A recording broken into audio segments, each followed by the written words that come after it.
Dakota, welcome back, bro. It's been a while, since we last recorded an episode together. A lot has happened. What's up? Yeah, man. Yeah, we're about to spit some hot fucking fire on this podcast.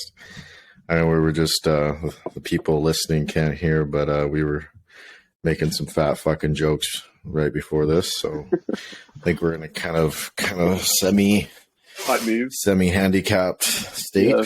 I don't know if that's politically correct, but I'm saying it. Bro, tell us what's been happening with you for the viewers. What has happened with you since, I don't know, a lot's happened, man. A lot's happened, man. It's been Yeah, man. Some shit I can't talk about regarding beef liver, but yeah. Oh yeah. No. Why are you eating? Is it raw as well? Raw beef liver? Yeah, it's raw. Why? Yeah, it's raw. Gains. For the gains, bro. Yeah, no, I was talking to Dan. I was on his podcast, Dan Co. And I don't know, he was just talking about it. And he's like, you should try it. And I got a very open personality. So I was like, okay. And then, yeah, I've heard about the benefits of beef liver before, but I didn't really know too much about it. And looked into it. It has a lot of copper, B12, iron, and a bunch of other stuff too. So it's really, really vitamin dense and nutrient dense. So it's just a good thing to have in your diet because it's hard to get copper and I think iron in your diet depending on what you eat and stuff. And I eat fucking French toast and popcorn every day and stuff like that. I think the healthier versions of it. So I don't really get crazy amounts of vitamins and stuff. So it's probably good I eat some actual whole food. But yeah, I just eat it raw. It was kind of what the fuck in the beginning. Raw liver, that's just sounds very unappealing. But I gave it a shot and it wasn't that bad. I mean, the first one was pretty what the fuck, because it comes frozen, and I ate it semi-frozen, so it was like a meat popsicle, and that was really kind of disturbing with the texture. But no, when it's thawed out, it's decent. Yeah, it's good. I don't mind it. Right, but yeah, it's good for you. That's for sure. Yeah, you should. You'll get gains. Then post it on your Instagram. You get a lot of people DMing you "Ew, what the fuck." And shit like that. It's pretty funny. I ate in front of my grandparents, and they were just so disgusted with me. They were like, "Oh, you're disgusting. Get that away!" They couldn't even look at me. They were ready to gag. Yeah, I told my parents about it. I was just talking to them about it, and they were like, "What the fuck?" I was like, yeah. But Dan Co's doing it. Look at him, he's jacked. But Dan's doing it, Mom. Yeah, well, it's funny. Everyone, they've never done it. They've never eaten it, but they already have these preconceived notions. Sure, it doesn't sound appealing. I was like, oh, that sounds a bit weird. I don't know. Yeah. I was still willing to try it. Why not? Yeah, man. Yeah, and I like it. Okay. Well, I'm not amazed by it, but it's good. And do you have it evenings just to get that protein in? Stack up the protein. Just have it whenever. I've been slacking lately just because I have it in my freezer. I just haven't taken it out to slice it up and put it in my fridge, but I'll do that again. I just have it whenever, pretty much. Not really picky. 40 grams, 50 grams a day. Yeah. Man, but like I said at the start, you've moved. I think since we last recorded a podcast, you've gone past 10,000 followers on Twitter. A lot's happened with us as well with the kind of business stuff, and man, what's life been like for the people that? Because you've been on a few podcasts since as well, but they've all talked about your past and stuff. What's going on right now? How are you feeling? Fuck, man, it's crazy. It's been put it in context. Last year, I was going to school in college. To become a teacher, high school teacher, psychology, English. But I felt like I was selling myself short. I've always had the entrepreneurial kind of mindset, stuff like that, but I didn't know where to place that. So I was going to school. I always had this in the back of my head, like school is a backup plan. Like I'm doing this until I figure it out. Like, so I was in my second year of college. I felt very lost in a lot of ways. It just felt out of place with the crowd in college. It's just a different type of people. There's nothing wrong with that. I just felt really out of place, and I got really good grades. Like I was on the honor roll and shit like that. So it wasn't like I was bad at it. It just felt misplaced where I was putting my attention and focus. So yeah, I found money Twitter and all that shit, and that was the reason I dropped out of college, because I was learning more from Twitter and all that. But yeah, to answer your question, the start of last year, or this year, was a lot of setup. Like it was a lot of grinding, teaching myself stuff, applying things, and I put that into my Twitter, writing, and I don't know, just overall, just like marketing myself as a person, as a creator, and shit like that. Learning business, and yeah, this past month is just upward parabolic trajectory. It's just really cool when you see you put in all this effort, and it's like, I don't know, it steadily goes up, but then you finally, like, it clicks in a lot of ways, and you put all the pieces together, and then you just see it like parabolically go up, which was cool. But yeah, so for those of you that don't know, I offer landing pages, copywriting, ghostwriting, shit like that.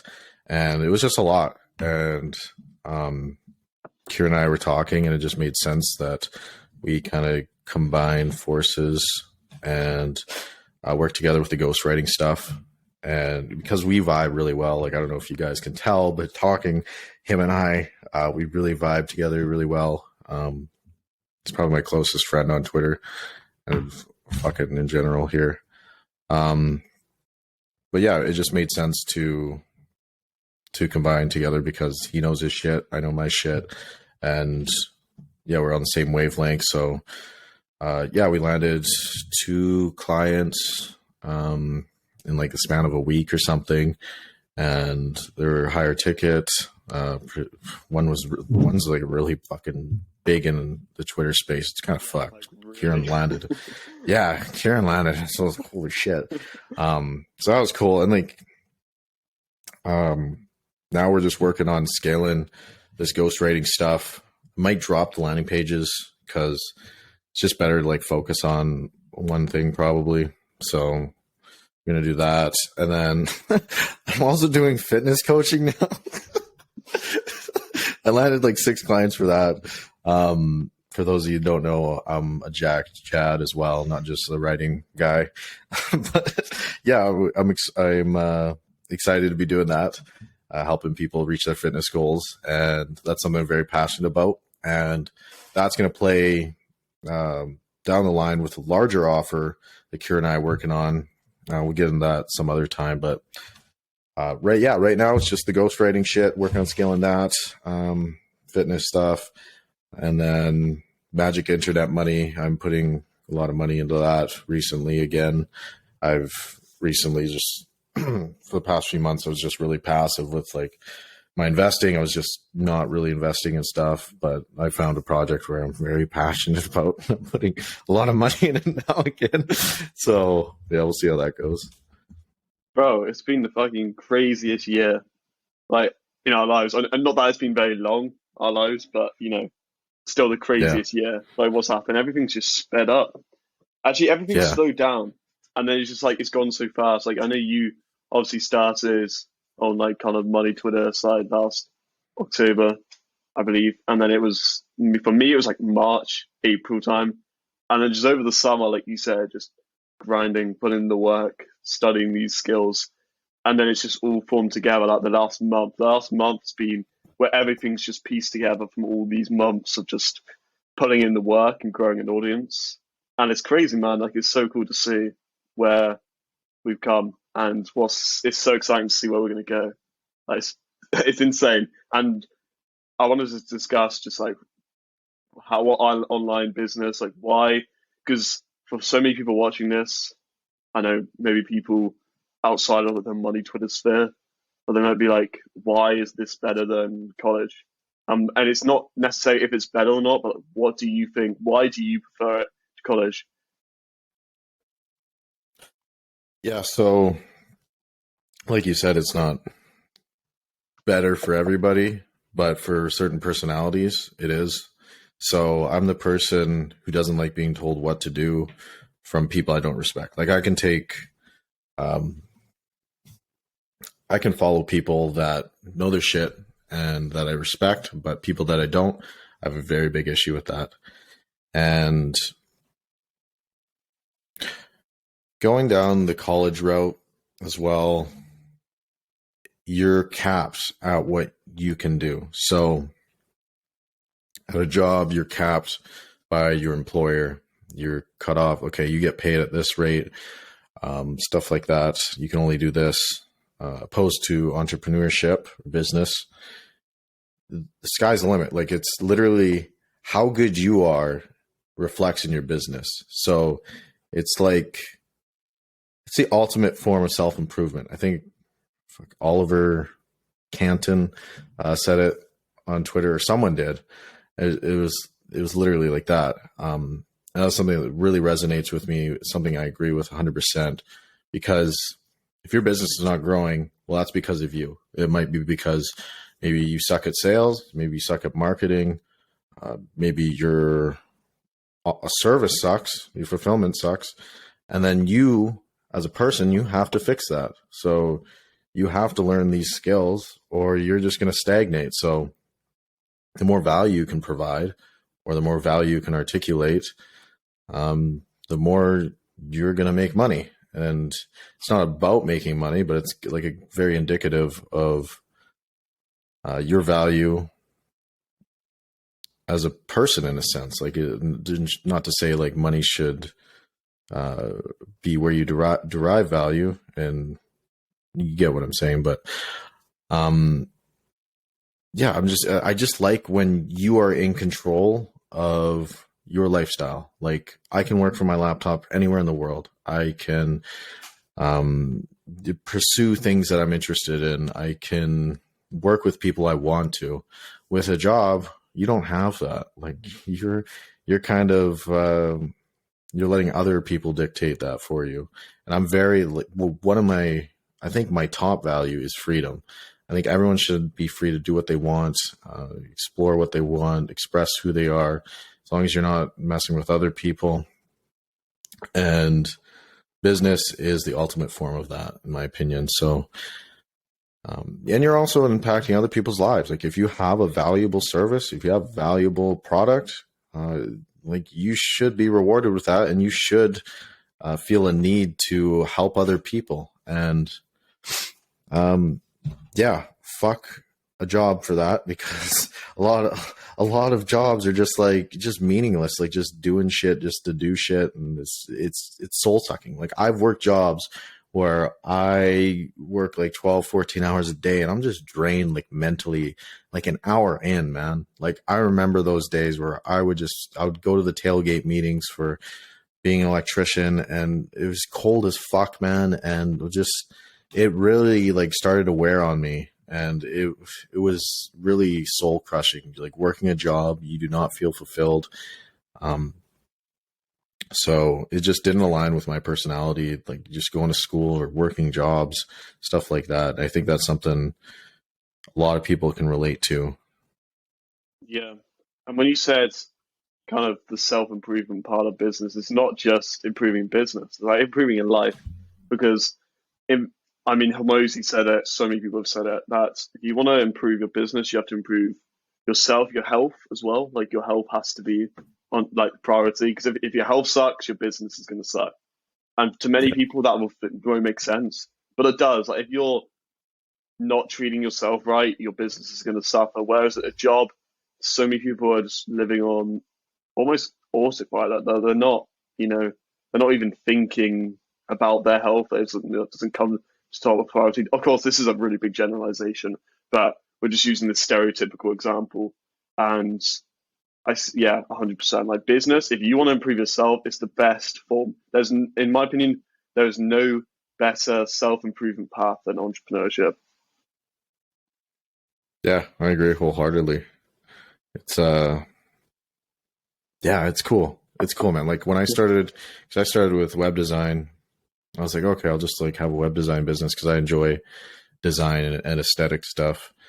Um, but I quickly learned like you got to learn all this other stuff. Like you got to learn how to market, you got to learn offer creation, you got to learn outreach, you got to learn sales, you got to learn, and then there's these like subdivisions of all those categories where you got all this other shit you got to learn. It's like, holy shit. Like there is so much more to this stuff than just web design. And it's just very interesting. It's, you go on paths you didn't think you would be exploring. It's cool. But it never feels like work. That's the thing. It never No. feels like work. That's the thing. Like, I wouldn't be doing this if it felt like work. But it's just kind of, it's almost addictive, you know, like when you, because I feel like completing a task, for example, today, like this morning, I wrote 2 threads, one for a client, one for myself. There's nothing more satisfying than finishing those threads and then like having them there, like, okay, I've made this, I'm ready to put this out to the world, and I've done this for myself. Whereas you may not get that satisfaction for a job. And we are just like completely shitting on jobs, but like, like you know what I mean, right? Like if you're creating something in a job, it's not for you, it's for your boss, it's for your company. Yeah. But if you're creating Yeah. something for yourself, then that's for you. Like you're going to reap all the benefits from that, and it's just unreal. But I was thinking about this the last few days about kind of the one man business, aka Danco, versus the kind of business with employees and big huge business like Alex Hormozy. And which one out of those would you steer towards? Because okay, Alex Hormozy makes more money, but you could say he has a lot of time in the business. He has to manage his employees, has to manage his, everything like that. Danco, okay, maybe he doesn't make as much money, but he's working for himself. Everything he does is aligned with what he wants to do, and he kind of has control of everything, you know. Yeah. And Yeah. it's very different because I'm sure Alex Hormozy would hate to work a one man business, but Danco would love it, and then it's the other way around as well. But yeah, what would be your preference there? I think it depends on your business. So, I mean, in a sense, Dan he's partnered with Joey with Modern Mastering and stuff like that. But for the most part, yeah, he's one man show. I don't know. It depends because you can only be a one man show depending on how far you want to take it. So if you try to be a one man show with Alex Hormozy, you're fucked. Like his business, for those of you who don't know, he has like 6 businesses. He has a lot. Like, he doesn't do anything now. He's just like in the back seat, but like he had to scale it. He scaled it to a ridiculous amount, like hundreds of millions of dollars. His company, Gym Launch. But I don't know. Like I'm a big fan of being responsible for me and not other people. Yeah. Like I know my own tasks, and stuff like that. But I don't have the experience of managing other people. And I feel like that's definitely a skill that you'll need to develop down the line if you really want to scale. So I don't have the experience to like give a good insight on that. You know how I see it? I think online business actually is steering more towards the one man show, whereas a brick and mortar like Alex Hormozy is, you need employers because it's a physical job. Whereas you can, as an online business, this isn't like you look at big people in the online business space, a lot of them are one man shows, but they're making a lot of money. And for some people, they just prefer that, but because they have access to the world through social media and what service they offer, it's kind of 2 different realms of business, and they are very different, but they all kind of, interlock with each other. Like the stuff Alex Hormozy teaches, Kez book, really applies to online business. Like it all comes down to the same thing, but you sometimes have to apply it in different ways. Yeah. It's like the first principle stuff. Like it's all the same. It's just now you got to add on top other employees and just the management leadership stuff. I think you get a lot of that from sales. I think sales, like you just learning how to talk to people, I think that's a huge skill to have. And I think that would translate very well to managing people and leadership. But yeah, that's it. That would be another interesting skill to explore. Um, but yeah, yeah, With the two different. skills as well for people who might look to start one, a lot of it is following what you're interested in. The only thing I have with web design, and it works, web design is great if you are marketing to the right person. But for a lot of it, you learn the web design part, but that's not the most important part. The most important is the copy. That's how you charge higher prices. So you might as well just kind of learn copywriting first. Like I think with web design, if you love it, then do it, no doubt. But if you want to make money, then I think skills like copywriting, writing generals can be a very high cost service. But design, if you're doing design, it has to kind of interlock with writing anyway. It doesn't always, but it really depends on you as a person. Yeah, and you can always outsource to, like, if you're doing web design and you're just not good at writing, like, you could just outsource that to a copywriter. Like, you don't have to. It's very good to know. Like, it's writing's probably one of the top skills to learn. Yeah. Not even just for money, but to clarify your own thoughts and to market yourself online. Like, writing is everywhere. Say YouTube description, Twitter, Instagram captions, stuff like that. Like it is a skill that will take you far. It is freaking nuts, man. And then you will also speak better because when you think better, like that's what writing is. It's literally thinking on paper. You're clarifying your thoughts. Well, you're training your mind to think in a certain way. You're clearing out all this like excess. So that's going to translate to how you think, and then that's going to translate to how you speak. So I know when I started writing, when I started to like really learn it, I saw all the clutter that I was doing. Yeah. All the filler. And when it came time to edit, I would see all this. I'm like, okay, I got to cut this and all that. And it just like forced me to whittle my ideas down to the simplest form. Yeah. And I still go on rants and shit like that and still write too much probably, but I've definitely gotten better. And it has translated to me speaking better and speaking more clear and refining my ideas, explaining in simple ways that other people understand. And it's a very good skill to learn. It's funny actually, because the other day my friend was writing an application for university or college, whatever you call it. And I just read through his personal statement, just like, just out of interest. I just wanted to read through it.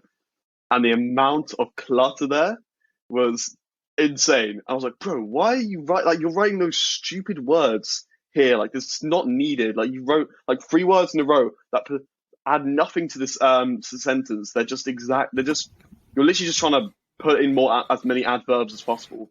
He's like, I'm just trying to sound clever. I'm like, but you don't. Like, if someone's reading that, you're just making it more. It's like reading fatigue.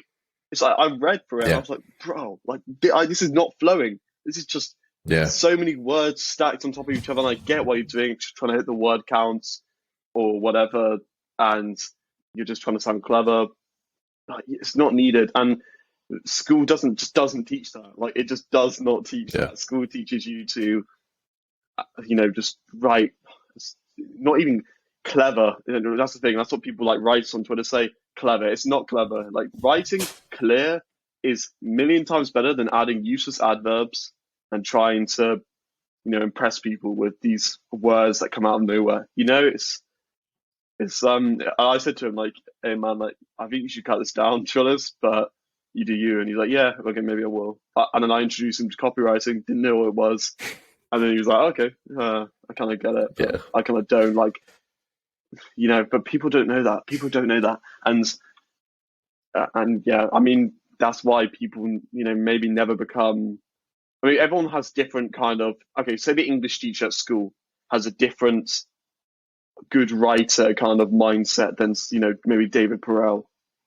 They probably have different, like, David Perel thinks that writing clear is the best way to write, and then the English teacher maybe thinks clever, adverbs, as much as you can, Yeah. Yeah. It's crazy, man, because I was an English major in college, and dude, it is crazy. Like the stuff they get you to put in, like furthermore, and a comma, then you have to have these transition words and like all this shit, man. It's like so boring. Like, oh my god. Like I sometimes I see the academics on Twitter and they try to apply that, like 0 likes, maybe 1 like. Just it's just such a disconnect between Yeah, academics and the real world. And I've noticed that with every subject. Maybe not psychology. Psychology was pretty applicable in a lot of ways, but I know there's a lot of bullshit psychology courses too. But there's just such a freaking disconnect between the books being book smart, book smart. Maybe I'm not book smart, and then actually being like street smart. And right. I would much rather be street smart where it's applicable and stuff like that. Like you can be both, but there's such a high value placed on education and getting a degree, and it's just funny, man. Just these people, they're like, oh, I got a degree and all that. Meanwhile, buddy that's a plumber is making like 200K a year, or this business owner is making fucking 1 mil. Some dude's putting money in magic internet money. He's making like $500,000. Like it's crazy, dude. Mm. It's funny. People don't know about that. Like, I never thought this existed. I didn't realize that the online kind of this was a thing. I didn't realize that people, made money off it. I knew drop shipping, but drop shipping's kind of it's a big kind of online business, but it's also comes in physical form. But I didn't know like the copywriting and stuff. It's just insane. Like, it's it's nuts. It's literally you're literally getting paid for your thoughts. You are, and that's why Twitter's amazing. Twitter's about attention, and you catch attention through good writing. And that's what good writing does not adding furthermore to your sentences. No, fuck no. No. It's being conversational. Like it's just sounded like you talk and not okay. This is the thing. Like I say talk like how you speak, but a lot of people don't know how to fucking speak. They use filler words like I don't know how to say it. Yeah. That's a bad example because I'm saying maybe. but they say shit like that. So yeah, I mean, like write conversationally, but don't write like a jackass. Like a lot of people talk kind of weird. So I don't know. Fix that. Read a book.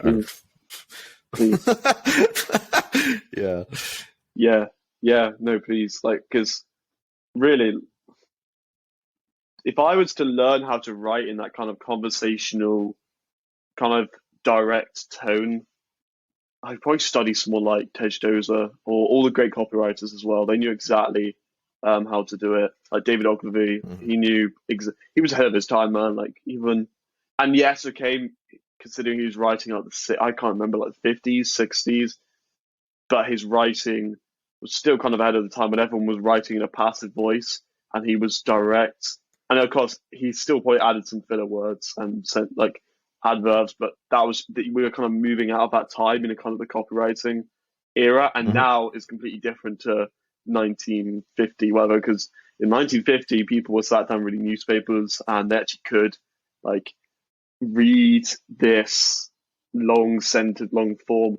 But now, with social media, with attention span screwed up, and we'll get onto this probably a bit later in the podcast, but with people's attention span screwed up, you have to captures people's attention like instantly. And if you don't, and if you don't keep their attention for the first 2 seconds, they're gone. And when they're gone, they're gone. They're not coming back because people are just scrolling, people are clicking, people are looking at your landing page, people are looking at your tweets, people are looking at whatever you're publishing online. And if a big thing, of course, on the headline, right? If the headline is not hitting, then people are just going to ignore you and go away. Yeah, absolutely. And yeah, it's just like a matter of like being interesting and having something interesting to talk about, because attention spans are screwed up, but they have no problem watching hour and a half Joe Rogan episode, reading a really engaging book. Like, but it's that kind of people. I was gonna say, like with the books and stuff, that's a segment of people. Like a lot of people, you're trying to market on. I'm like kind of giving a niche down example, like Instagram, TikTok, maybe some of Twitter, not all of Twitter, but some of Twitter. You know, the attention spans, people on that app are going on to get a dopamine hit. They're not the type of people who are going to read a book. But for people who are going to read a book, yes, you can definitely frame it. It's all about the market. This is going into offer creation, but it's all about the market and the target you're offering to.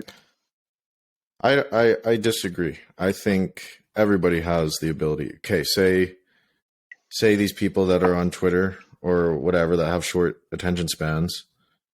If there was something that told them like, hey, if you read this, I will give you $10,000. Everyone's gonna fucking read that. Like if they thought the value was there, they would read every single fucking line of that. Or if you'd said, I don't know, like if they get a letter where it's like your bank account is drained or you're going to be bankrupt or something like that threatens them, they're going to read every single piece. So it's not all about the attention span. Like a lot of it just places the importance on having something interesting to say in an interesting way. So I think it's become harder because it's like supply and demand. Now we have all this supply of information and all that. So you have to make yourself stand out. And that's why it's good. It's imperative to learn good writing, marketing, design even. So you frame your message in the best way, and also having something to say that's interesting, or having a product or service that's valuable. Yeah, I think we were agreeing actually. Like, because I was just talking about catching attention through the headline, and that could be a headline of a tweet, headline of anything. Like say if you say, "Oh, your bank account's drained," that's catching attention because people care about money. But if you're trying to offer, for example, on TikTok, your swimwear brands, right? Like you have to frame it. You can't just, I don't know, like maybe even you can't even just video someone wearing it. You gotta hit it somewhere where someone's gonna stop and watch it because get a chick with a juicy ass. There you go. Like that catches people's attention. Exactly. And on Twitter, like if you say, okay, click this and I'll make you $1,000, people are gonna click it because they want money. But in the sense of trying to sell something, like you're not going to sell if you don't catch your attention, and attention's a currency now. It's a literal currency because it's very, very, very, very, very. It's fragile. It's not something that you can just get easily. Yeah, and you understand that if you understand marketing, right? Yes. I want to talk about moving on. So today, I think it was like 5 hours ago, I think Jack Dorsey stepped down from Twitter. And we just discussed how, Instagram, TikTok, how the kind of algorithm works, how people are kind of almost being controlled by the algorithm. And that plays into Twitter, there's no doubt about it. But it's a bit less because Twitter doesn't, make up your like timeline. It's a lot of the people you follow and retweets and stuff. But whereas on TikTok and Instagram you can see anything and stuff is pushed in people's faces a lot.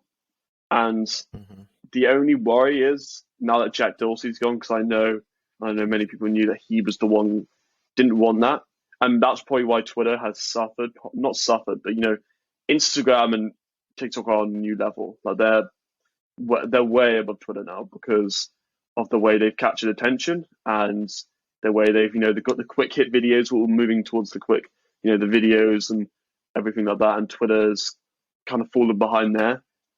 But now Jack Dorsey's gone, it's going to be really interesting to see how Twitter moves from where it is now to start capturing more attention, because that's what all these social medias are fighting for. They're fighting for attention.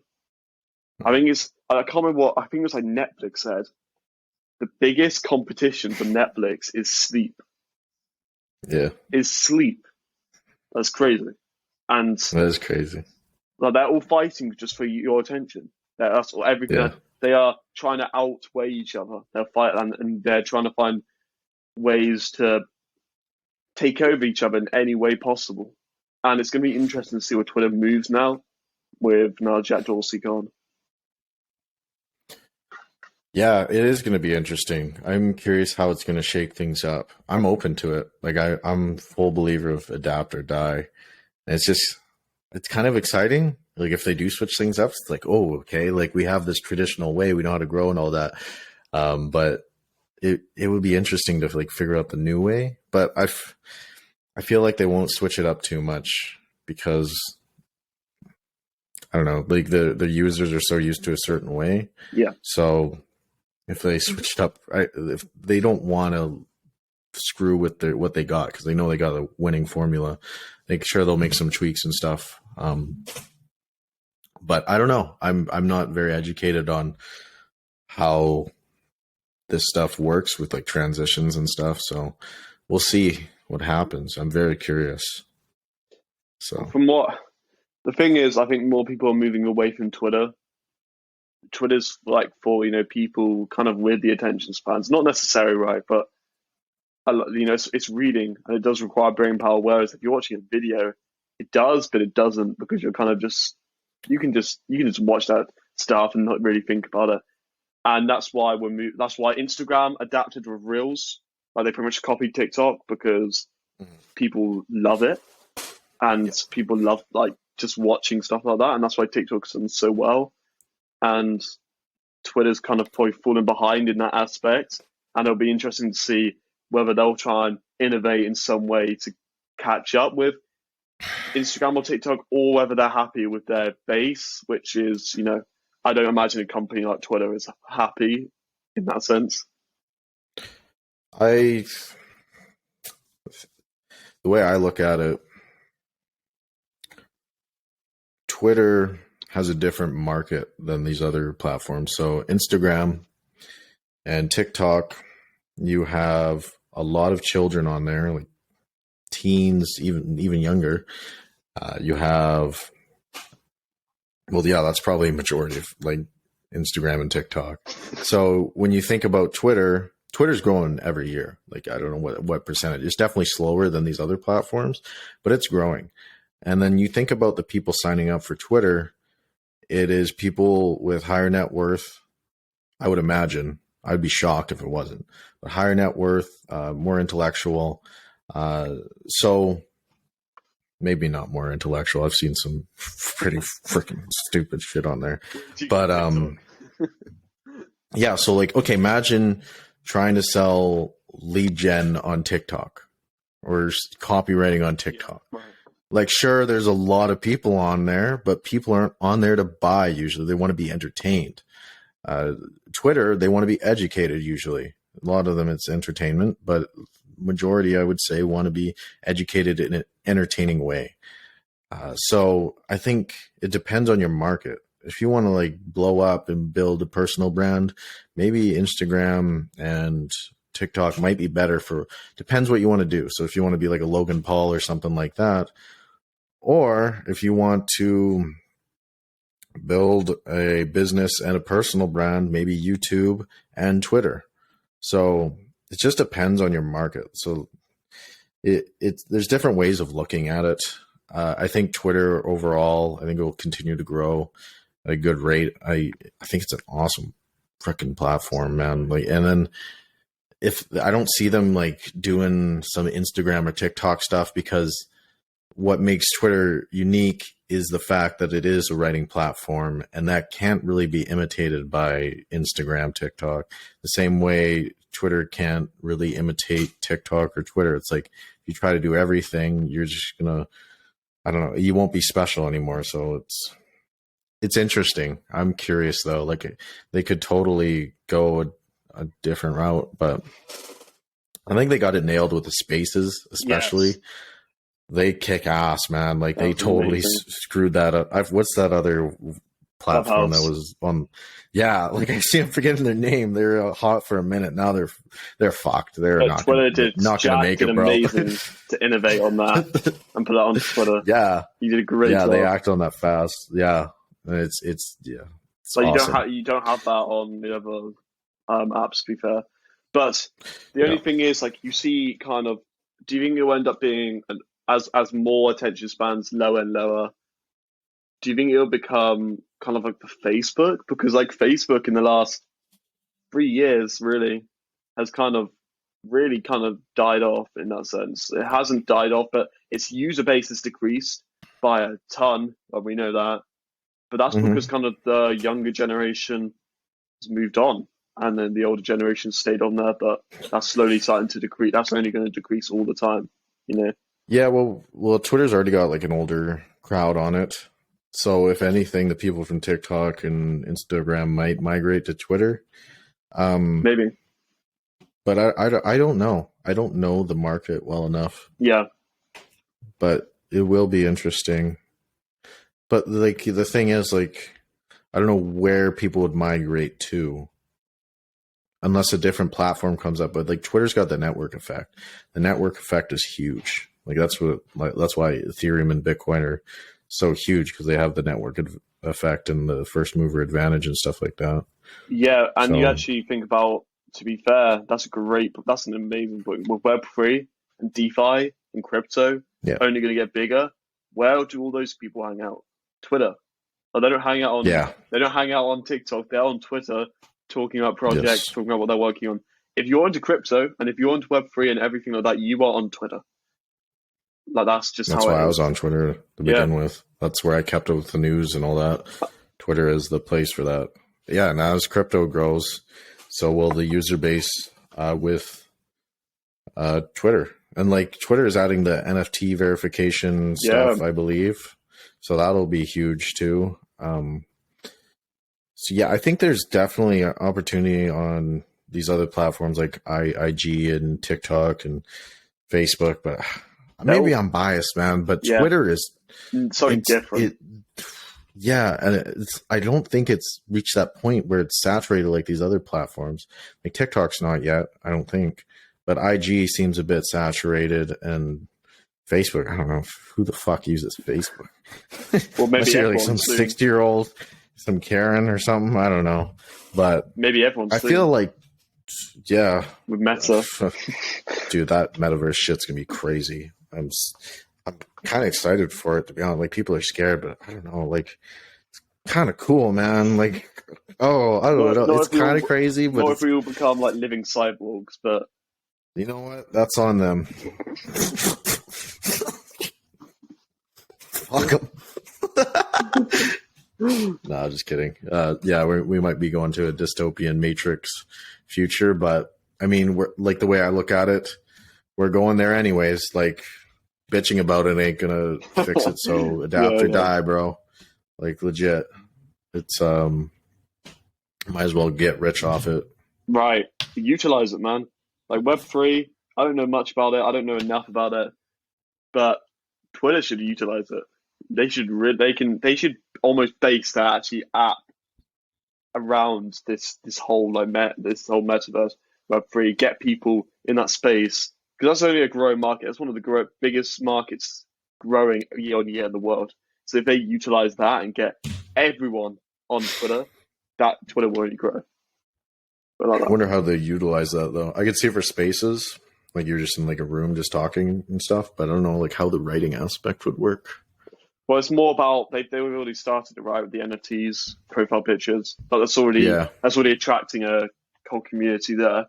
But they'll find ways. They're innovative. Video games are gonna be crazy, dude. The video games are gonna be absolutely nut. People, it's gonna cause such an addiction. Because like people are already addicted. I know I was addicted to video games. It was like Xbox and stuff. I had to sell mine because I was playing it so much because I just loved it. But yeah, it'll be interesting where it goes and how it affects real life. It's gonna be wild. It's gonna be absolutely wild.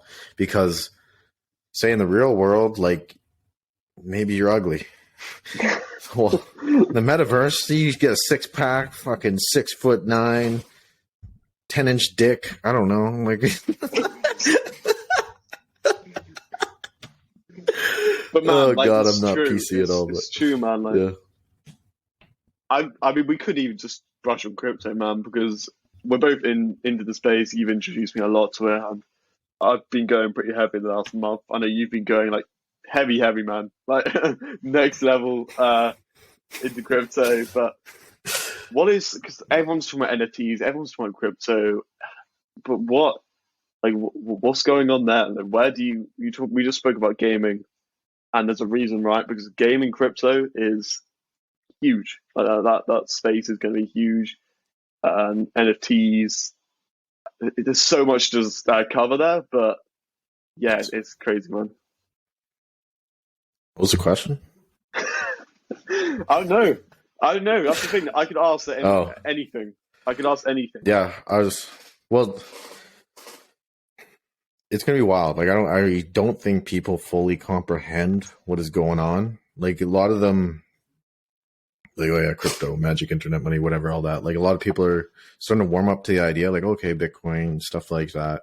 It's like, no, you don't even understand what is going to happen. Like it is going to be fucking mind-boggling how big crypto and NFTs, all this stuff is. Like I think NFTs are probably in a bubble right now and stuff like that. But like overall, like you look at the internet in 1998 or 2000, whenever, it like had this like big surge because everyone knew how big it was. And then there was a big crash, but that big crash wiped out all those like bullshit companies and all that. And the same thing's going to happen with crypto. Right now we have, I think, over like 7,000 crypto projects. It's ridiculous. And like 99% are scams or just shit projects.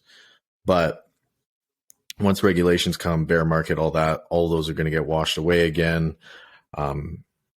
Especially when regulations come, that's going to be crazy. It's going to be a bloodbath. But well, that's interesting though, because with the regulations, that would put a lot of people on crypto, because that kind of defeats the point in a way of that defeats a lot of people's narrative of crypto. You know, you discuss Bitcoin.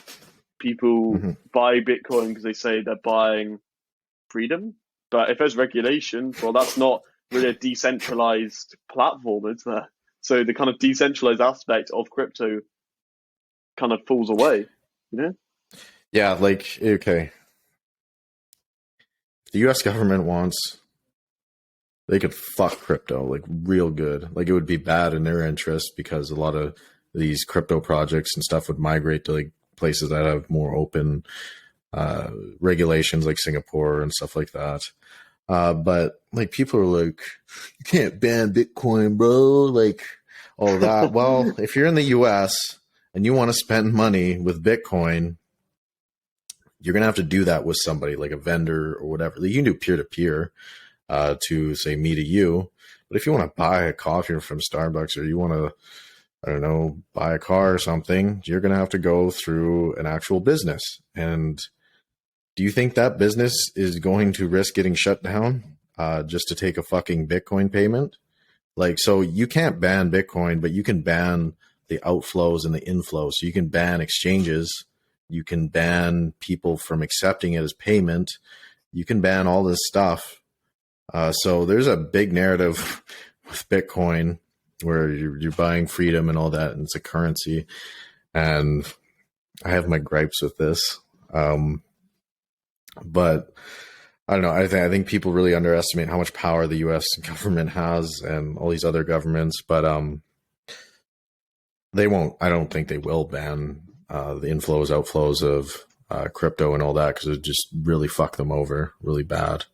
The reason why the U.S. has done so well was because they embraced the internet in the beginning, and that you think of Silicon Valley, like that's huge. Like that's a hub for all these huge companies.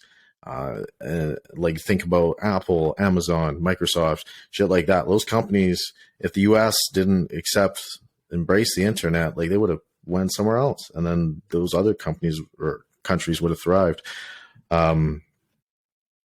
But yeah, crypto is going to be huge, whether the US is along for the ride or not.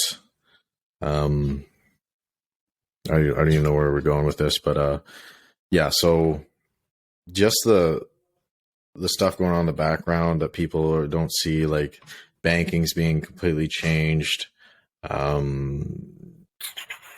Just different way. Like there's one project, well, there's multiple projects. They're working on smart cities. So you can, this is crazy. Like say if your fridge, you have a smart fridge, it detects you're low on milk. It'll order a new bottle of milk or whatever for you. It'll get delivered. All that stuff. You can stream payments in real time. So as you're working at a job, you are literally getting streamed micro payments for every second that you are working. And then when you clock out, it stops. This is all happening in real time, not like wait 2 weeks for your paycheck to go through, stuff like that. There's just a bunch of crazy shit, man. And it's going to be so nuts to see in 10 years, like where we all are and how advanced it is. And I think people are really underestimating the power of crypto. They just see it as, oh, there's a way to get rich and stuff. And they're not seeing the actual use cases. They're just seeing it as an investment. And yes, it is an investment, but the impact it's going to have when you dive down the rabbit hole and you see how broken so many of the systems are that we have today and what crypto is going to do for that, how much money that's going to unlock. It's nuts, dude. Like, think about it right now. If I want to send a bank transfer to you through the traditional banking system, that would take 7 to fucking 14 days, business days to get to you. Isn't that nuts? When I can send you an email like that, but send you payment, it could take up to 2 weeks. That's stupid. And then they charge a $50 fee. And then say you want an update on where your payment is in the wire transfer. They don't know. I have had it where I've wired $50,000 to an exchange, and I asked, like, where is my payment? All that, like, we don't know. Like, they literally don't know because that's how fucking tangled the bank system is, man. Like, it's so opaque. They don't even know what's going on, dude. Like, it is just ridiculous. And that's why, like, shit like that, man. That's why crypto is going to be huge. Like, I can send a payment to you in crypto 3 seconds. That's it. No bullshit. Just right. I can see what happened, when it was transacted, who it went to, stuff like that. And there's so much opportunity right now, especially for people with not a huge amount of capital or cash in their bank account to invest. Like, there's people that are investing this $1,000 or $2,000 or whatever, maybe $300, and they're making a lot of money. I mean, warranted that a lot of people get burned, and you don't hear about it. You just hear about the people winning, the survivorship bias. But there's a lot of like lives being changed from crypto. My life was changed. It was 100%. One of the biggest decisions I've made in life is paid off. But it's just really cool just to see. That was a big rant, but I'm passionate about crypto. You should write a thread about Bitcoin. I like just what you basically just said. You should write about Bitcoin. You would get a lot of haters, but it's worth it, man. I would welcome it. That's the thing. People need to wake up in that sense because we just see it on a surface level as Bitcoin. Mm-hmm. We don't see what's going on in the other projects, in the big projects. Yeah. We just see Bitcoin as a way to make money. But like you just said, with the international bank transfer, all that other crazy shit about the fridge and everything like that is just insane. And you mentioned as well that if you don't have a lot of money, because a lot of people think, oh, you have to have a lot of money to make a lot of money, and it makes sense, right? If you invest $100 into a coin and it 5x's, then okay, you make $500. But if you invest 1,000 and 5x's, then you now have $5,000. But with Web3 and DeFi, and I don't know a lot about this, but I know surface level stuff. Again, no matter what income you're at, you can, if you dedicate time to going in and learning about how you can make profit there, make money, it's life changing for sure. But on the surface level, like if you're investing in Bitcoin, for example, then and so on, if you have like $100 in your bank account, for example, you're gonna probably struggle to make a lot of money. But Yeah.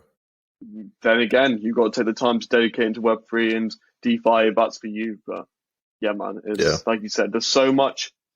That's the thing. Everyone just sees Bitcoin and Ethereum, but no one sees all the other projects. Yeah. I mean, we could talk about the project we're hype on right now and what that's doing. I don't think we should go deep into that because we just forgot so much. It's called Render, guys. Yeah. Like, if you want to go check it out, watch some YouTube videos or something. Not investment advice. Not investment advice. But it's projects like that, right? Not even in the top 100. Yeah. I don't think it's in the top 100. Yeah, man. Right? That's how I've made most of my money, was looking at the shit people weren't looking at, the boring shit. Right. Everyone's got eyes on Bitcoin. Everyone's got eyes on Ethereum, shit like that. But like, dude, okay, say Bitcoin, you invest at $50,000. To get 100% return, it needs to double. It needs to go to $100,000. Do you know how much shit has to happen for that to go to $100,000? I mean, like, that's a lot of macro events working in your favor and stuff like that. Opposed to like spending some time researching, finding projects that are being used, have good partnerships, being utilized in a market that is solving a problem. Dude, the fucking upside, I've had coins do fucking 50x, 100x, shit like that. Now you think about putting $500 into one of those opposed to Bitcoin. Do the math, run the numbers, motherfucker. Like, it is crazy. Like, Bitcoin's just like, it's the easy, like, oh, I'll just put some money in Bitcoin, whatever. Everyone's doing that. No, very few people are actually finding good projects. People are going into SHIB, fucking Dogecoin, stupid shit like that. Like, you can do that if you want to gamble. Like, sure, why not? Gambling. You have to recognize that is gambling. It's literally gambling. Yeah. Like, in a sense, all of crypto, all investments is gambling because there's risk to it. Yeah. But you can mitigate that risk by doing research and understanding good investing principles. But okay, like, the way I always think about it, okay, you get in the 1% by doing what 99% of other people aren't doing. That is where opportunity is. Yeah. So when you got 99% of people in crypto looking at Bitcoin, well, you're not going to get fucking rich. Like, you might, if you have a lot of capital, like, say you put in $100,000 or whatever, but like, you're also like exposing yourself to a lot of risk by putting that much money in, because it could drop like 50%, opposed to like making an asymmetric bet, more of an asymmetric bet, like some other project. I'm not going to name them. There's just a lot more upside than downside, in my opinion.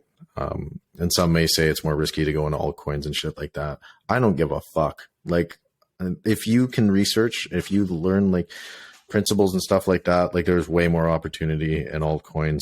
I don't even consider them altcoins. They're just different projects. But if people want to invest in Bitcoin and all that, that's cool. I don't got a problem with that. Just not for me. From my personal experience, there's much more opportunity in other coins and stuff like that because no one is willing to put in the work. It's like that with everything, man. Like, business. It's like, if you fucking go on YouTube and you say study like 20 hours and you actually apply that, you're going to be ahead of 90% of people, because most people, they think they're good at yeah, exactly. Like, most people think they're good and they're like, oh, fuck it, I don't need to improve. Like, my shit's fire. And then they're wondering why they're not making sales and stuff like that. Well, they're not like learning. They're not applying. Like, it really is not hard to get ahead in life, because most people are lazy and most people just want to do the easiest shit. And they're like, whatever. But if you just actually invest your time, it'll pay dividends. Like, it is fucking nuts, dude. Absolutely nuts. Like, you just got to be willing to like not see gains for a while, and then you'll see the exponential curve. It's like that in like all aspects of life. Yeah, that's so true. Because I mean, for the first 3 months of this business thing, nothing happened. It was just doing, testing, seeing what works. Nothing works, and then one thing clicks. One opportunity happens, and then it just clicks for you, and then you just go from 0 to a lot in a month. That's the kind of that's how life goes. It not just doesn't just all come at, you know, like it doesn't. It does. It can all come at once. That's the thing. You have to be there. I know. And Alex Mosley talked about this. Like some people literally just did the same thing for a year, 2 years, 3 years for that huge opportunity, and everyone sees, you know, I don't know, Elon Musk, all these big people who have, you know, killed it in life, but they don't see the like repetition and the consistency and doing the exact same thing for 1, 2, 3 years, just turning up every single day and trying and testing, and then it just suddenly clicks. You suddenly blow up, and you're an overnight success, and everyone's like, "Oh, you know, this guy just got lucky." Yeah, man. Yeah, like that's something I noticed with working out too. Like today, people will see. Like I've gotten this a lot. Like people see me, and then they'll assume I'm a douchebag because I just like muscular and all that. I kind of look like a Chad. It's pretty funny. But like then they get to know me and they're like, oh, like I totally thought you were an asshole or some like fuckboy douchebag in the beginning. And then like no, you're actually pretty cool and shit like that. And it's like, oh, thank you.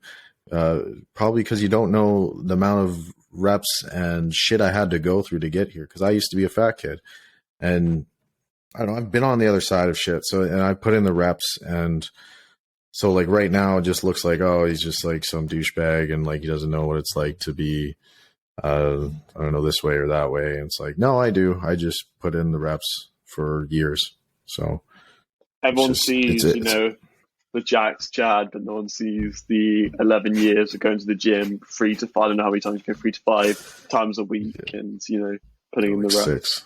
Six, right? Yeah, 6 to 7 is fucked. But a lot of those days are like cardio. Yeah. That's interesting. And the coaching, is that something you plan to do? I know people are going to be asking questions, so I don't know if many people know that you're doing coaching. Like, what is your plan long term there? It's pretty low key right now. So it was really like impromptu. Like that's what I started on Twitter with. I'm like, what am I good at? It's like, well, I'm jacked. Maybe I should be a fitness coach, but I didn't pursue it because at the time I was just like, I was a little bit bulkier, like I had a bit more fat on me or whatever. And I just didn't feel comfortable because I wanted to like have a body that I would want to attain. Like I didn't feel comfortable like coaching other people if I didn't feel like I met my own standards. Yeah. And like I don't suffer from body dysmorphia, but I just have like a really high standard for myself. So it was like kind of fucked up because I was like actually in really good shape, but I just didn't. I felt it was weird, man. I felt like an imposter. Yeah. So I didn't pursue that. I was like, okay, I'll just pursue web design, and then I went to copywriting because I just needed to learn it. But just recently it clicked when David Mendez, I was talking to him about my offer and stuff, and then he's like, dude, like, why the fuck are you doing this when you're literally like jacked as fuck? Like you're making it hard on yourself. Like you're so like I'm like starting here in like this one area when I already have like 11 years experience with fitness and all this other shit. He's like, dude, like, what are you doing? I thought about him like, yeah, what the fuck am I doing? Just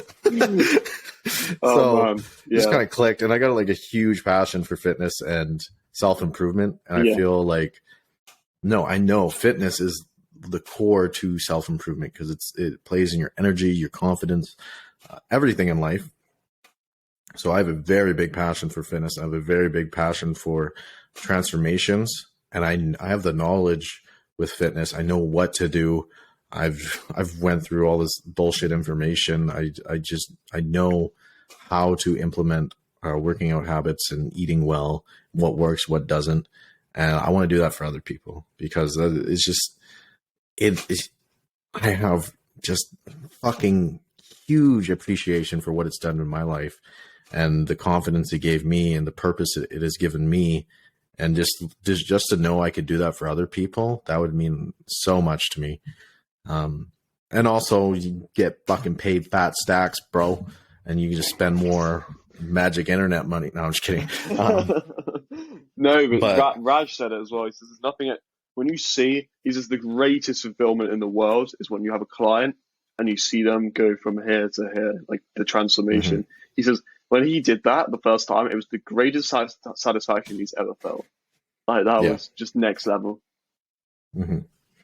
Yeah. And then for the longer term play, you and I will have an agency where we help coaches scale their offer. So we know the copywriting, how to make landing pages, fucking marketing, all that shit, the ghostwriting, like, and then I'm working on the fulfillment side of like scaling a coaching business 10K a month. Right. So I'll learn the fulfillment, and then we're just going to combine it all to a crazy fucking offer. Yeah. And I'm still, trying to improve every single day around that. Just putting in, I'm reading Hormozi's book for the third time. Yeah. Because I want to really like nail that in, because I feel like when you have that offer creation part in, it's just clicks. Like what he taught there, like it's all around the market, understanding your market, and actually hitting a good market and the offer, like creating a good offer, and then everything else just feel like falls into place. Yeah, like that book, like honestly, I'm rereading that too, like multiple times, man. Like it's just, that's a big thing too, is like actually absorbing the books. Like you only need to read a handful of books every year. Just fucking absorb that shit, apply it, and get that in your brain. That's the main thing, opposed to going to the new book, trying to read 52 books a year. You're just jerking off your ego if you're doing that. Right. In my opinion, like I used to be like that, like, oh, I could like add more books to my shelf, and like it's like a trophy case. Haha, like I'm worthy. No, actually apply this shit. If you absorb it, move on to the next book. I 100% agree. I'm not someone who reads a ton of books every year, probably like maybe 4, 5, for this year, maybe 4 to 5. But it's more like I just love reading through, like at your own pace as well, to really absorb the information, write it down, listen to audiobooks about it as well. Then like sometimes when I would finish, for example, I finished Influence, Psychology of Persuasion, and sometimes I've just finish a chapter, leave it for a while, go and research a bit more about it, look up, watch a video about it, or just see it. I saw psychologies on Twitter a lot as well, so it's really easy to pick up information there. But actually absorb that information, and now you just know every chapter really well. Like it's just you have that information for life now. And yeah, man, like for anyone doing that, you don't need to read 52 books a year. Just pick 2 to 3, 2 to 3. Really, I honestly think 2 to 3. If you're like you're not like a huge reading fan, like if you are, then read those. If you're like kind of just you want to read and learn, go 2 to 3 and see how it goes. Yeah, I think if it's like hard skills books, I think it's good to like 2 or 3. But if it's like philosophy, you can probably just read as many as you want, because that's something. I don't know if it's harder to put into practice. I mean, you can, but I don't. It's kind of like, I don't know. You just kind of forms your mindset. I don't know how to really put it. I get it. Yeah, I understand, man. And another thing I wanted to talk on. You've had a big influence in what, like my traveling plans and what I'm going to do there. And man, you got some crazy stories with traveling. You went to Asia. You had a wild time. I know you went on Danko's podcast and discussed a lot in there as well. But man, like since listening to you and your stories, that's what I'm doing next year. Like going to Asia, I think you went to Thailand, Vietnam, Cambodia. I think I'm going to do Bali instead of Cambodia, but do Bali, yeah. I'm fucking stoked for you, man. That is the best decision I made. That, working out, buying crypto, those are the best decisions I've made in life, man. I'm very passionate about travel, and it's going to open your mind up so much, man. I'm really stoked for you. Like when you set foot on land, when you go to Asia, it's really going to hit you. It doesn't hit you until you're like off the plane. You're like, holy shit. Like I am across the world right now. This is nuts. It is such a cool experience. And then you're just like trying to figure out things as you go. Like, I don't know what the fuck I'm doing, but this is fun. It's like really fast paced at times. And then other times it's just like really chill. And it is such an eye-opening experience. Like I can't even put it into words. It's something you have to experience, just fully take in. And oh, it's beautiful, man. Like the people you meet and the experiences you'll have some crazy ones, but you also have some really just it's like a philosophy book. It's a very If I creative man. like, I can imagine. it is. It's like you're experiencing a philosophy. Yeah. That's the best way I could say it. And it's something you just have to experience. You can't even explain it. I'm very excited for you. Yeah, I'm going to go alone as well. So that would be even more of a wild experience. So I just want to put myself in that situation.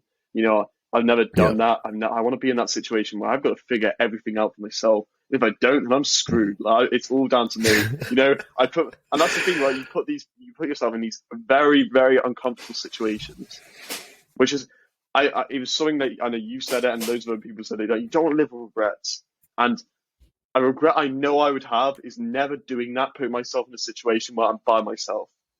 Like, Yeah. if I went with friends, yeah, okay, I would feel a lot more, comfortable because I have someone with me. But like by myself, I'm in like the trenches. I have no idea what I'm doing. Just trying to figure stuff out. Probably struggle a bit, but then it just comes together, and then then Yeah. you stack that experience, and you've done it alone as well, and you just you have that. They talk about it on Twitter, but that discipline, like you really, really can imagine. And I'm speaking from just other people's perspectives right now. I haven't experienced this, but you build that discipline because you've just done it all yourself. Now you can be pretty independent and figure it out for yourself. Yeah. It'll accelerate your confidence too, because then you can handle yourself. You've traveled the world by yourself through this period of time. It skyrockets it. And then you're also forced to put yourself in social situations. Like you have to ask for directions. You have to talk to people. Like it's really cool. Especially the bartering. Like you can go to I've had some funny ass experiences just like going to the marketplace and bartering because like they all like inflate the prices a bit because the tourists. So you got all this wiggle room. That's like no. Like they said like 50 baht over here, not 80 baht, and then you also learn a bit of sales because there's one like I remember it was like the first day like I went to the marketplace. I pushed I said the most low ball price. I was pissed off. He's like, get on my floor. Like, just the super low ball price for this item. He was like very offended. Just like, oh shit. But then I just went to the next store and got like the same thing. It was like supply and demand. Like if everyone has it, like you got that's okay. That's a really good example. Okay. So I was at a marketplace and they're all selling like the same shit. So I had no problem like saying, hey, like you're offering this for 100, I'll give you 50. Like these guys are offering for freaking 70 or whatever. And since they're all offering the same thing, price was that's how I determined who had the best item. So that's like also an important part to offer creation is separating yourself where you're not on the same level as other people. You're not competing on price. Yeah. You're not a commodity, but that's just a side tangent. It's just cool. You learn these things. Like I learned that before I read that in a book, and it's just like, oh, it just clicks that much better when you read it in the book. Yeah. Oh, it relates to that experience. And it's shit like that traveling teaches you because it shows you real world stuff applied. Yeah. And for the people I kind of maybe are interested in doing the same thing one day, what did you do? You stayed in hostels, you like what was the kind of your kind of routine there? You kind of stayed in hostels, you went out, visited, moved around a lot, and for maybe I don't know how long you did. 3 months was it? You said? Yeah, I did 3 months total, and we didn't have a set plan when we got there. We just we were going to Asia and all that. So yeah, we touched down. For our first hostel, we had that booked like before we left because it's good to have a hostel booked when you touch down first. But yeah, man, we would just go with the flow. Like if we liked a place, we'll stay a few more days. All that. Usually you can buy your bus ticket day of or day before or whatever.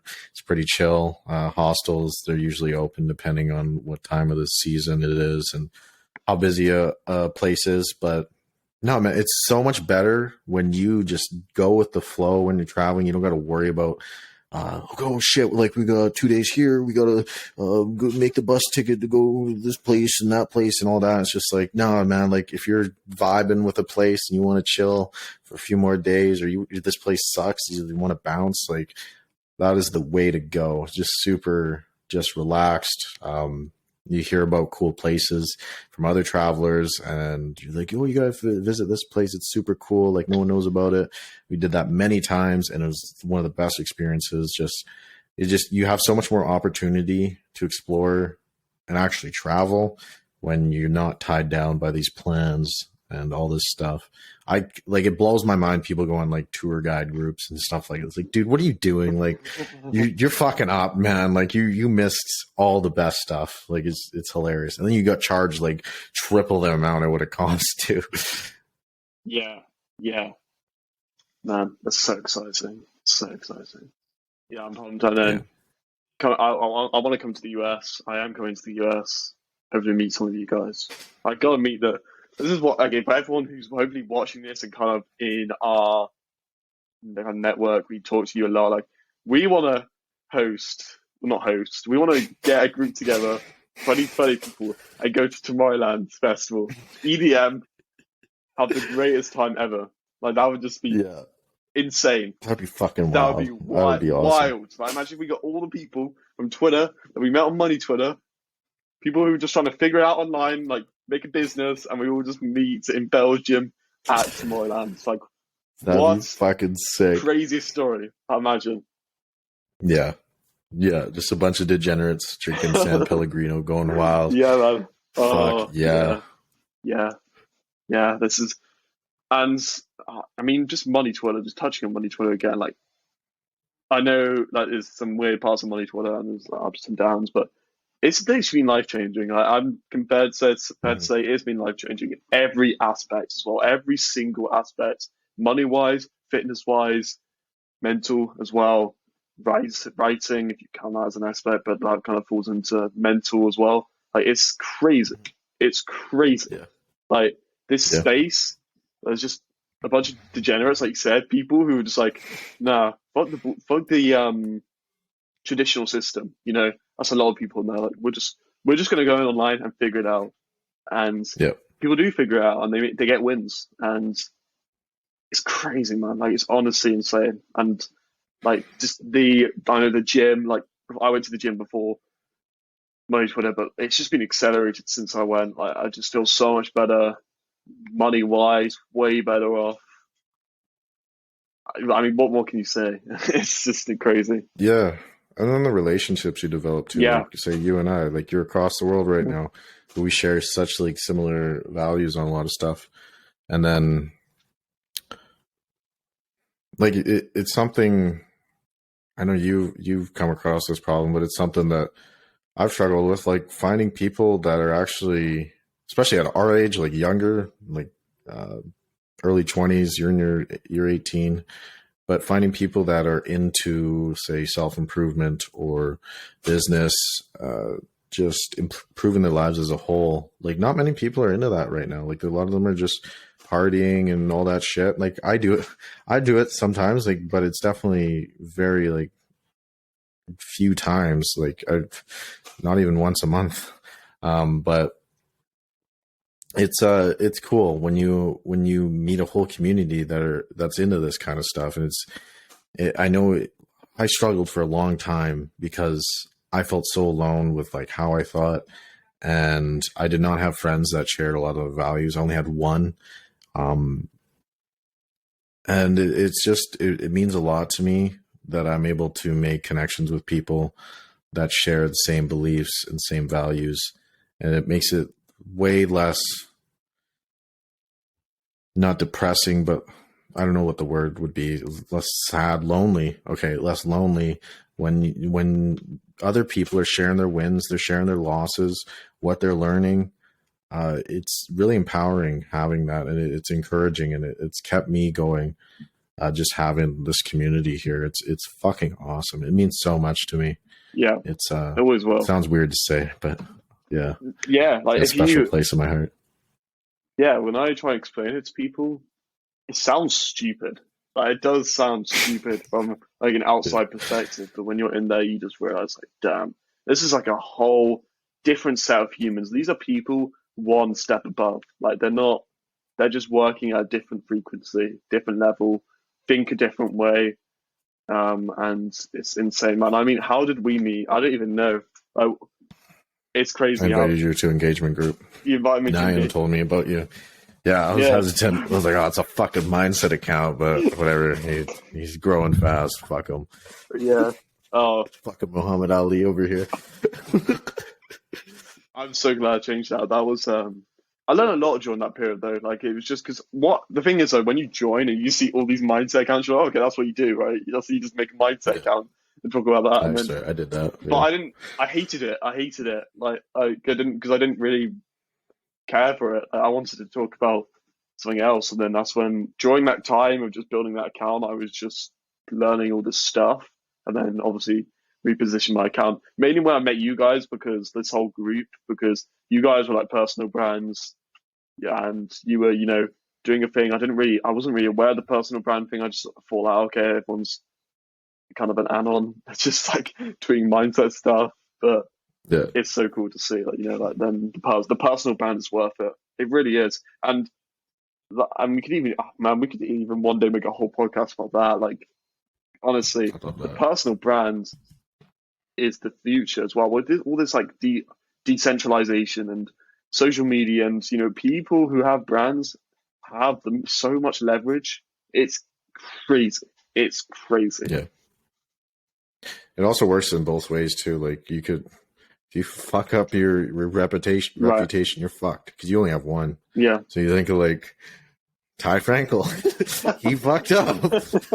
Like I don't have anything against him, but he fucked up. Yeah. He stirred some drama up, and then his name is like now it's like oh fucking Ty Frankel. Like he got banned. He literally got banished from Money Twitter. Like just sent to the fucking shadow realm. It's like damn, dude. So yeah. it's also true. It's a great point.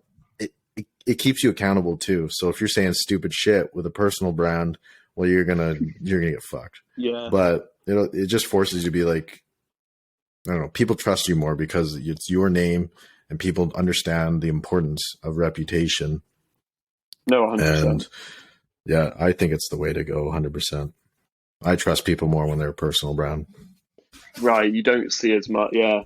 Because when you're not a personal brand, in a way, you're limited to one topic. But when you're a personal brand, you can talk about what you want, man. Like you're talking about writing, you're talking about marketing, you're talking about some fitness as well. Maybe crypto. I think you should talk about some crypto. But I should, yeah. Bro, you'd stir some stuff up. It'd be really funny. Like with Bitcoin, like you would get the hodlers coming over and be like, "What the fuck?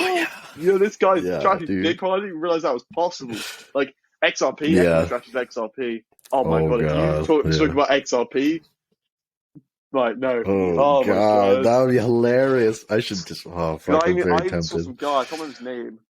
Like, he was like trashing Cardano. I don't know shit about Cardano really. No, neither do I. But his comments were full with Cardano fanboys who are hating him, like abusing him. I mean, even like dude. I think Ken said yesterday, like he went under Pompliano's tweets and just like kind of like he didn't say anything bad about Bitcoin. I think he said something like a bit negative about it. And then his DMs, his comments, he got trashed. Oh yeah, crazy. Like these. But people don't understand about crypto as well. People are so passionate about it. They'll die to hell for it. They'll literally die. Where they love it. Well, they identify with these coins. They identify with computer code because it's ideology at the end of the day. They think so. People with Bitcoin, they think the world should work this way. So when you challenge that, you're challenging how they think, their worldview, and who they are. Yeah. And people don't like that. People do not like that. They do not like it at all. So it's a good way to grow too. Like you could say some polarizing shit, and then you're gonna get people that love you and hate you. And you're gonna get a shit ton of retweets. You're gonna shit ton of quote tweets. That's a damn good way to grow. You're targeting the crypto market. Like my brother, he's not the best writer, but he started a crypto account, and he got like I think he had like 2,500 followers in like 2 months or something. Like just absurd, dude, because that's how passionate that market is.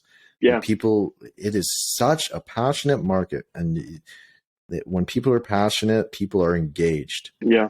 So like, I love that. It even ties into the focus thing. So they might not be able to fucking focus on a post about, marketing or sales, but they see the word XRP, Bitcoin, Ethereum, they're going to read all of that because it relates to who they are and how they see the world.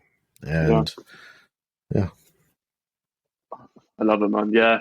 Well, we covered a lot of this podcast. We've been going for nearly an hour and a half. Let's go. And it's been cool, man. It's honestly been cool sitting down with you, just talking about we didn't have a script here. We just literally went off the bat, spoke about whatever. It was basically just a good normal conversation.